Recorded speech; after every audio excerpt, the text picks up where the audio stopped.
Hello, welcome to प्रथम IAS. तो देखिए, इस वीडियो में हम लोग बात करने वाले हैं आपको कि इंडिया की जो ऑलवेज़ नेबरहुड पॉलिसी को हमेशा ध्यान में रख करके जो हम लोग पॉलिसी को आगे बढ़ाते हैं, स्पेशली जब हम फॉरेन पॉलिसी की बात करते हैं, तो उसी के पर्सपेक्टिव में यहाँ पे हम देखेंगे कि अभी हमारे जो ministry of external affairs S Jaishankar साहब, ये आपको पता है कि म्यांमार और श्रीलंका के दौरे पे।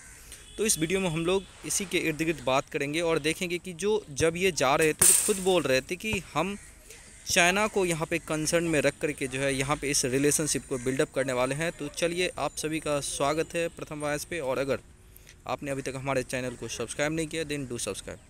तो देखिए, जैसा कि ये बोले, जैसे इन्होंने लैंड किया, इन्होंने बोला कि India stands strong with the Sri Lanka, और स्पेशली उस टाइम पे जब दुनिया में कोई आपके साथ ना हो। जी हाँ, दुख में इंडिया हमेशा पहले आपको अपने पड़ोसियों के साथ दिखेगा, चाहे वो भूटान की बात हो, चाहे वो श्रीलंका की बात हो, नेपाल, इवन पाकिस्तान।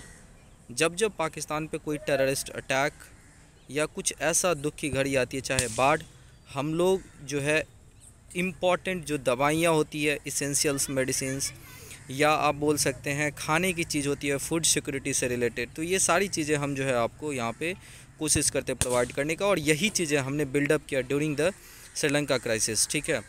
और यहाँ पे आप देख रहे हैं कि द टेलीग्राफ का आर्टिकल्स है, फ्रेंड इंडिया नजेज श्रीलंका। देखिए, नजेज का मतलब होता है यहाँ पे एक पुश देना उस सिचुएशन में जब आपको दुनिया जो है आपकी कमजोरी का फ़ायदा उठा रहा है, आपके जो भी क्राइसिस है उसका यहाँ पे बेनिफिट उठा रहा है। तो उस सिचुएशन में इंडिया ने यहाँ पे श्रीलंका को लगभग ड्यूरिंग द इकोनॉमिक क्राइसिस लगभग $4 बिलियन की यहाँ पे सपोर्ट प्रोवाइड किया। और one among the best creditors जो आपके क्राइसिस में यहाँ पे इम्पॉर्टेंट रोल देता है, तो वहाँ पे एज ए इंडिया ने यहाँ पे खड़ा हुआ।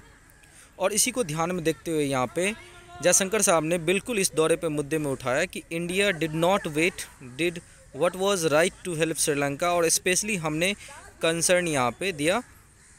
अब आप बोलोगे कि सर ये विजिट क्यों है? देखिए, ये विजिट इसलिए है क्योंकि IMF, देखिए, श्रीलंका को अपनी इकोनॉमिक क्राइसिस से निकलने के लिए IMF से $2.9 बिलियन की जो है एक बेलॉट पैकेज चाहिए। और इसके लिए एक प्री कंडीशनरी, आपको पता होगा कि जो IMF की लोन के लिए एक प्री कंडीशनैलिटी होती है, जिसमें आपकी जो इम्पोर्टेंट क्रेडिटर्स है, मैं आपको यहाँ पे बता दूँ कि क्रेडिटर्स में अगर आप यहाँ पे देखना चाहते हो तो जो श्रीलंका के टॉप 3 क्रेडिटर्स हैं उसमें इंडिया, जापान और आपको पता होगा चाइना है। चाइना सिंस उन्होंने हाथ खड़ा कर दिया था जब इकोनॉमिक क्राइसिस थी, तो उस टाइम पे इंडिया ने लगभग $4 बिलियन के जो है बहुत सारे यहाँ पे फाइनेंशियल्स सपोर्ट प्रोवाइड किया था, from monetary to food security. और इन सब को ध्यान में रखते हुए हम लोगों ने जो अपनी नेबरहुड पॉलिसी थी उसको ध्यान में रखा, नेबरहुड फर्स्ट पॉलिसी को ध्यान में रखा, और हमने मैत्री की जो एक संयोजन होती है उसको निभाया। और फिर यहाँ पे जब नीड आई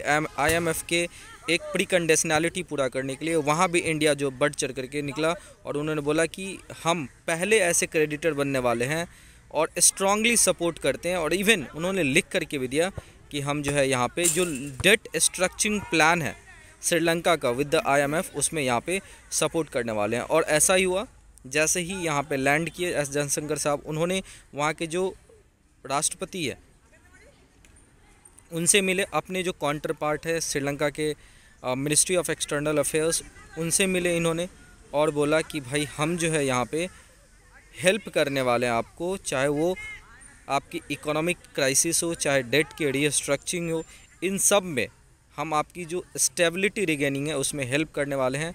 बट यहाँ पे एक कंसर्न जताया गया कि क्या इंडिया एक इम्पॉर्टेंट चीज़ के बदले तो ये सब नहीं कर रहा है। जी हाँ, देखिए, जो पॉलिटिकल्स पंडित है वो बोल रहे हैं कि एक 13A आर्टिकल्स है आपको, जिसमें तमिल लाइट्स की बात किया जा रहा है आपको श्रीलंका में, क्या उसको तो श्रीलंका यहाँ पे फिर से चालू तो नहीं करने वाला है? तो देखिए, कहीं ना कहीं अगर आप एक चीज़ देखोगे ना, तो जिस तरीके से चाइना ये चीज़ें बार बार जो है ना, जब हाल ही में अभी काठमांडू में एक एयरपोर्ट पे एक्सीडेंट हुआ जो कि चाइना फंडेड था, उस टाइम पे इवन काठमांडू पोस्ट का ये आप देख रहे हैं आर्टिकल है कि भाई क्या यहाँ पे चाइना रेस्क्यू करेगा पाकिस्तान और श्रीलंका को। और जब एक ऐसी आदमी, एक ऐसा कंट्री जिसे खुद पीछे से आप बोल सकते हैं यहाँ पे एक चीप और घटिया क्वालिटी की जो इंफ्रास्ट्रक्चर है उसको ध्यान में रखते हुए यहाँ पे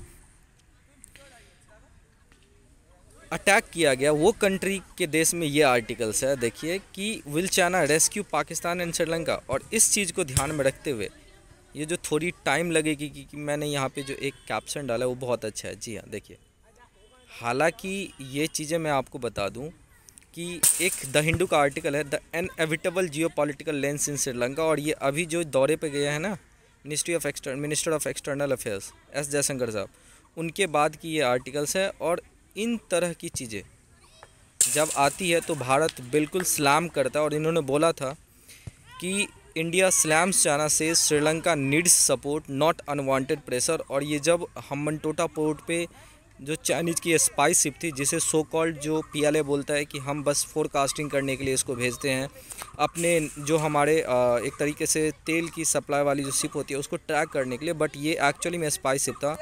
तो उस टाइम से अगर आप देखो तो चाइना भी जो है एक तरीके से इंडिया को कोशिश करता है यहाँ पे कि भाई आप श्रीलंका को जो 13A है उसके बदले जो आप यहाँ पे सपोर्ट दे रहे हैं तो बार्गेनिंग ना कीजिए। तो इस तरह की चीज़ें आपको बहरहाल देखने को मिलता है। और यहाँ पे यही देखने वाली बात है कि किस तरीके से भारत ने यहाँ पे सपोर्ट किया है और श्रीलंका की जो इश्यू इसको सॉल्व कर ले इंटरनेशनली, उसके रिप्लाई में चाइना क्या स्टेप्स लेने वाला है ये देखने वाली बात होगी। और मैं आप लोगों से भी रिक्वेस्ट करूँगा कि अगर कोई सुझाव आपको इस मुद्दे पर आ रहा है तो प्लीज़ हमें do right in comment box. और अगर आपने अभी तक हमारे चैनल को सब्सक्राइब नहीं है देन डू सब्सक्राइब प्रथम आयस। Thank you so much for watching this video. बहुत बहुत धन्यवाद, बहुत बहुत आभार।